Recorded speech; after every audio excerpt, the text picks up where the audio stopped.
This is America in Space, a weekly news and information program on current events dealing with the space industry. From the Washington News Bureau, here is your host, Rick Potlock. Welcome to another edition of America in Space. In this episode, we'll be doing a year in review with NASA. This year ended on kind of a sour note with the passing of the original Right Stuff character, General Chuck Yeager, on December the 7th of all days. General Yeager was 97 at his passing. He was the first pilot to break the sound barrier back in 1947, flying the X-1, although it was not announced to the public until 1948. Yeager was a World War II flying ace, flying 64 missions and downing 13 Nazi planes. Flying the Bell X-1, Yeager achieved 700 miles an hour and then set a record of Mach 2.44 in 1953. Did you know that Yeager made the flight with 2 broken ribs? Well, here's a soundbite from 1991 with General Yeager. My only problem was it was painful to get into the airplane because you had to come down a ladder and go through a little hole on the right side. But then the hard part was closing the door. Once old Jack Ridley came down the ladder and held the door against the right side, had a lever. It was really tough. And it took both hands all you could do, and I couldn't handle it with my right side because, so he made me about a 10-inch long broomstick, and I could stick in the end of the door handle and give me that mechanical advantage. That's the way we solved the problem. So, but it really didn't make much difference. The X-1 was fun to fly. That's the way we looked at it because it was very interesting. See, you're doing research flying. You're doing things and solving problems that no one else has ever been able to solve. So it was interesting to see all these things come along, running out of elevator. I knew, all the engineers said, gee, what's going on, And then flying with the flying tail, it was something new. And it turned out pretty good, really. And actually, you really don't think about the outcome of any kind of a flight, whether it's combat or any other kinds of flights, because you really have no control over it. And that's the way I looked at the X-1. You don't worry about the outcome, obviously. You concentrate on what you're doing to do the best job you can to stay out of a serious situation. And that's the way the X-1 was. When we got it above Mach 1 without it flying apart, you can laughingly say now, well, I was disappointed because it didn't blow up. But that's not true. You're a little bit surprised that things didn't fly apart because it's the way you've been sort of thinking. But when it didn't, you're relieved. NASA had a banner year in 2020 despite the pandemic overshadowing things. The space station saw the arrival of astronauts from American spacecrafts launched from the Kennedy Space Center as not one, but 2 launches courtesy of the private company SpaceX. Copy.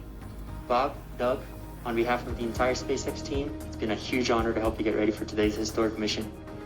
Know that we're with you, have an amazing flight, and enjoy those views of our beautiful planet. Thanks, Jay. It is absolutely our honor to be part of this huge effort to get the United States back in the launch business. We'll talk to you from orbit. Thank you. 10, 9, 8, 7, 6, 5, 4, 3, 2, 1, 0. Ignition. Liftoff of the Falcon 9 and Crew Dragon. Go NASA, go SpaceX, Godspeed, Spot and Doug. America has launched. So rises a new era of American spaceflight, and with it the ambitions of a new generation continuing the dream. 20 seconds into flight, stage 1 propulsion is nominal. The partnership with SpaceX and soon from Boeing, they'll both be part of the Commercial Crew program. Boeing, through its Starliner program, plans for next year, while SpaceX has already sent the previously mentioned 2 flights to the ISS. NASA successfully launched the Mars 2020 rover Perseverance toward the Red Planet, along with its onboard helicopter Ingenuity, and they're getting ready for a February 2021 landing. There we go. We're ready to go liftoff this morning, Joshua.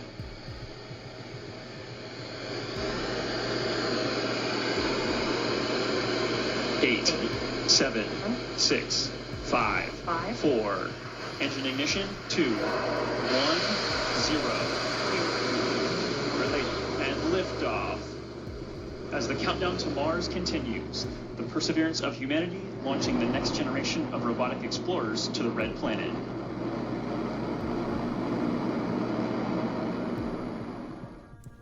NASA also identified its priorities for the Artemis 3 mission this year, which will launch the first woman and the next man to the moon in 2024. Among those priorities are the establishment of a moon base at the moon's south pole, where the potential resources will help maximize the science value of having humans on the lunar surface for the first time since 1972. 2020 was also the first time that 2 women completed a spacewalk and also completed a complicated repair to the International Space Station. Astronauts Jessica Meir and Christina Koch completed the history-making walk back in October. Here is Jessica Meir and Jim Bridenstine. Just coming out here and doing our job today, we were the crew that was tasked with this assignment. At the same time, we recognize that it is a historic achievement. And we do, of course, want to give credit to all of those that came before us. There have been a long line of female scientists, explorers, engineers, and astronauts. And we have followed in their footsteps to get us where we are today. Go women!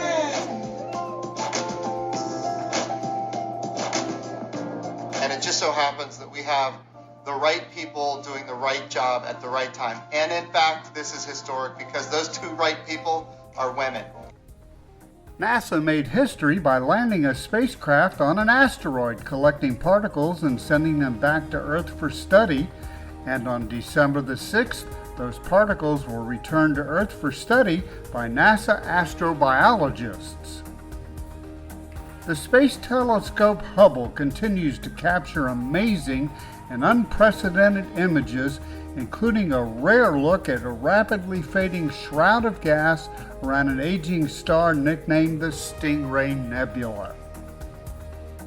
NASA also celebrated the 50th anniversary of several Apollo missions to the moon, including Apollo 12 and 14, and the ill-fated but successful return to Earth of Apollo 13.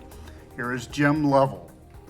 The day before the launch, the tank was filled up with liquid oxygen.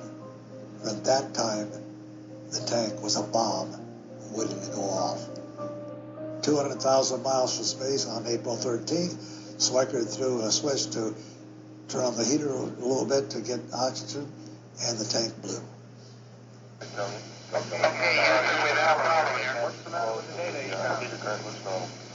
We got more than a problem. Okay, listen, you guys. We've lost fuel cell 1 and 2 pressure. We lost O2 tank 2 pressure. Do you want to look at it? And temperature. Houston, we've had a problem. Okay. Stand by, they got a problem. That'll be both wonderful. I heard just a big sharp bang, and the spacecraft rocked back and forth, and then I looked up at Fred Hayes to see if he knew what caused the problem. And then as I got into the command module, I looked at Jack Schweikert, and his eyes were as white as saucers. All in all, a very successful year for NASA despite the pandemic. And here's hoping for a successful 2020.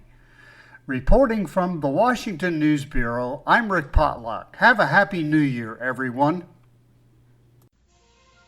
Thanks for listening. Be sure to share our program with your family and friends and follow us on Facebook.